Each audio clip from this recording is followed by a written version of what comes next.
बिस्मिल्लाहिर्रहमानिर्रहीम। फैक्टिकल के मुअज़्ज़ज़ नाज़रीन को अस्सलामु अलैकुम।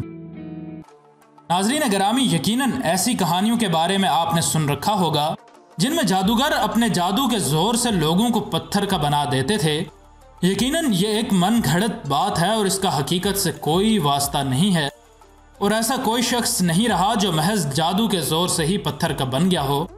लेकिन अगर हम आपको ये बात बताएं कि दौरे हाज़िर की टेक्नोलॉजिकल और साइंसी जिद्दत के बावजूद एक ऐसी जगह हकीकत में इस कुर्रा अर्ज़ में मौजूद है जहाँ पर मौजूद मुख्तलिफ चीज़ें पत्थर की हो जाती हैं, तो आपको कैसा लगेगा? हकीकत में एक ऐसी ही गार इंग्लैंड के इलाके शुमाली यॉर्कशायर में मौजूद है जिसके बारे में कहा जाता है कि उसको एक बूढ़ी जादूगरनी ने जादू के ज़रिए से ऐसा बना दिया था कि उसमें जिस चीज़ को भी लेकर जाया जाता है वो पत्थर की हो जाती है। ये मामला क्या है और इसका साइंसी पहलू क्या है और ये जगह क्यों इतनी पुरस्कार है कि साइंस आज तक इसका जवाब देने से कासर ही है, इस बारे में ही आज हम आपको इस वीडियो में आगाह करेंगे।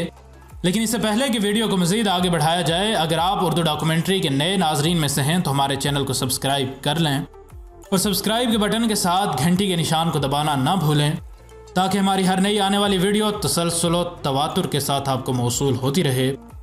नाजरीन ज़ी वक़ार, मामला कुछ यूँ हुआ कि 1488 में इंग्लैंड के इलाके शुमाली यॉर्कशायर के जंगलात के एक गार में एक बच्ची पैदा हुई जिसका नाम यूसुला साउथेल रखा गया, जो बाद में मदर शिप्टन के नाम से मशहूर हुई।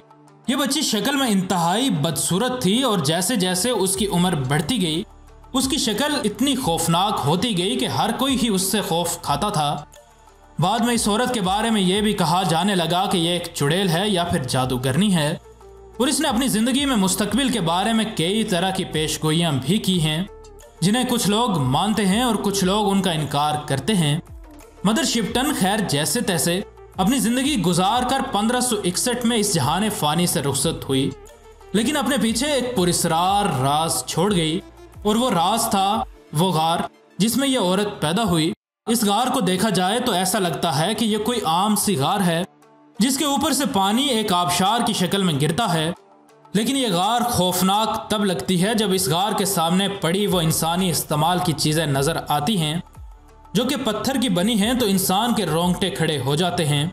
मौजूदा दौर में भी ये गार काफ़ी हद तक मशहूर है और अक्सर औकात इस गार को इंटरनेट की ज़ीनत बनाया जाता है।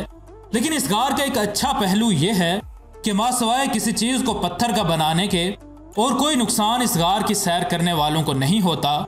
और दूसरी अच्छी बात यह है कि पत्थर की भी वही चीज़ें होती हैं जिसे इस गार के मुंह पर बांध दिया जाता है, और इन चीज़ों पर एक हफ्ते से ज़्यादा की मुद्दत तक गार के ऊपर से गिरने वाला पानी गिरता रहता है। हाँ, अगर कोई बदकिस्मत शख्स हो जिसे बांध कर इस गार के मुंह पर रख दिया जाए तो वो पत्थर का ज़रूर हो जाएगा। इस गार को सयाह दूर दूर से देखने आते हैं और अपनी गैर कीमती चीज़ें जैसे कि भालू, चाबियाँ, हत्ता कि साइकिल्स तक यहाँ छोड़ जाते हैं, और तकरीबन एक हफ्ते के दौरानिए के बाद जब वो वापस लौटते हैं तो उनकी ये चीज़ पत्थर की ही हुई होती है। अब आइए साइंस का दरवाज़ा खटखटाते हैं और साइंस से पूछते हैं कि मैडम साइंस, आखिर आपकी इस सारे मामले पर क्या राय है? तो साइंस मैडम इस सवाल का जवाब तो देती हैं लेकिन आधा अधूरा। साइंस कहती है कि यह सब मामला गार के पानी में मौजूद कुदरती मिनरल से होता है और इसे मिनरल डिपोजिशन कहते हैं। अगर आपने गारों में इसी तरह के लंबे लंबे और नोकीले स्ट्रक्चर्स देखे हैं तो यकीनन आप ये बात जानते ही होंगे कि साइंस की यह बात दुरुस्त है। लेकिन इससे पहले कि आप साइंस की इस बात पर यकीन कर लें, हम खुद मैडम साइंस से एक सवाल करना चाहते हैं कि यह मिनरल डिपोजिशन का अमल तो चंद हफ्तों में नहीं होता और ना ही चंद महीनों और चंद सालों में होता है, बल्कि इस अमल को होने के लिए कई 100 सालों का अरसा लगता है। और इस पुरस्कार गार के पानी के सामने जो भी चीज़ रखी जाए वो तो सिर्फ और सिर्फ कुछ हफ्तों में ही पत्थर की हो जाती है। तो इस सवाल के जवाब में मैडम साइंस खामोश ही रहती हैं और उनके पास कोई भी खातिर ख्वाह जवाब नज़र नहीं आता। और शायद साइंस मुमकिन जवाब ये दे कि वहाँ के पानी में मिनरल्स की कंसंट्रेशन बहुत ज़्यादा है, तभी ऐसा होता है। खैर जो भी हो, ये गार पुरस्कार तो है ही, और हकीकी दुनिया को चीज़ें पत्थर का बनाकर दिखा देती है। हमें कमेंट बॉक्स में यह बात ज़रूर बताएं कि आपकी राय क्या है। क्या वाकई इस गार पर जादू का असर हो सकता है या फिर साइंस की आधी अधूरी बात ही दुरुस्त है। और अगर वीडियो पसंद आए तो लाइक ज़रूर करें। अगर आप ऐसी ही मालूमाती वीडियोज़ देखते रहना चाहते हैं तो हमारे चैनल को सब्सक्राइब कर लें और सब्सक्राइब के बटन के साथ घंटी के निशान को दबाना ना भूलें, ताकि हमारी हर नई आने वाली वीडियो तसलसल और तवातुर के साथ आपको मौसूल होती रहे। हम मिलते हैं आपसे अगली वीडियो में। तब तक के लिए अपना और अपने दोस्तों रिश्तेदारों का बहुत सा ख्याल रखिएगा। फ़ी अमान अल्लाह।